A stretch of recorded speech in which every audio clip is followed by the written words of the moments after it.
Mohon tausiahnya. Sekarang eranya di mana dengan mudah men-share berita atau memposting yang positif atau yang negatif.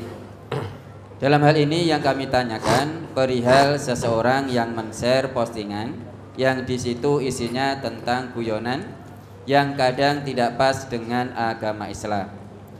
Apakah hal ini yang ikut men-share termasuk zaman edan melu edan, artinya yang membuat postingan edan kemudian yang men-share juga ikut edan, Ustaz? Maka kita ini orang Islam, apalagi orang Islam yang ngaji secara istiqomah, jangan asal-asalan ikut nge-share. Kalau toh kita harus nge-share, itu nge-share yang baik-baik saja. Yang tidak baik jangan ikut-ikutan share. Biar orang-orang pada edan, karena zamannya semakin edan, kita jangan ikut-ikutan edan. Coba Al-Maidah ayat 105 itu. Surat Al-Maidah surat ke-5 ayat 105. Ya ayyuhalladzina amanu alaikum anfusakum la yadurrukum man dhalla idza ihtadaitum ilallahi marji'ukum jami'an fayunabbi'ukum bima kuntum ta'malun. Hai orang-orang yang beriman, jagalah dirimu.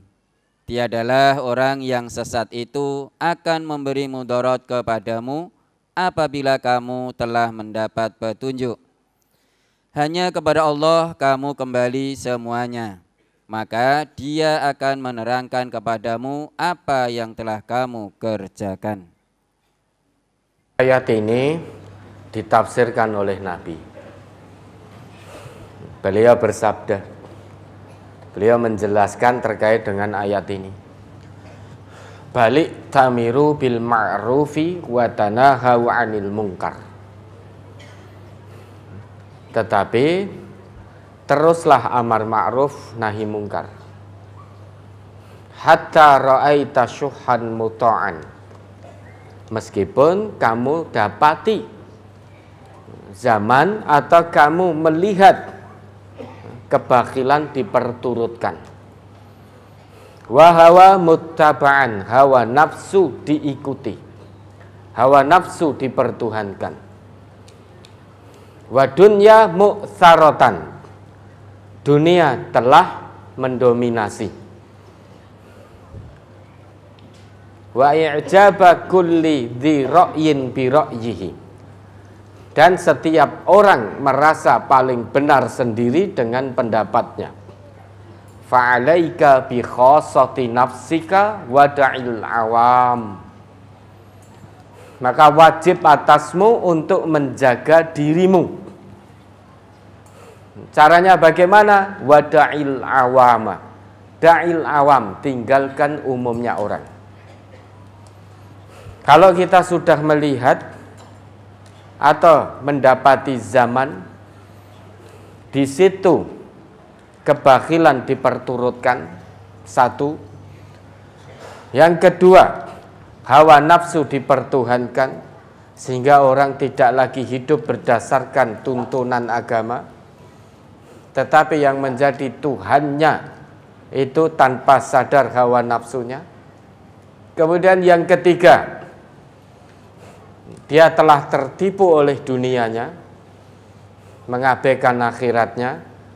Orang sibuk berlomba untuk berebut dunia, baik dengan cara halal maupun cara haram. Maksudnya cara haram pun juga ditempuh untuk mendapatkan dunianya. Kemudian masing-masing orang merasa paling benar sendiri sehingga yang lain salah. Maka zaman ini jika muncul 4 ciri ini, zaman itu berarti zaman edan. Kalau 4 ciri sudah muncul, banyak umumnya orang berlaku bakhil. Untuk infak sabilillah dia enggak mau, bakhil. Kemudian ciri kedua juga muncul sibuk dengan menuruti hawa nafsunya.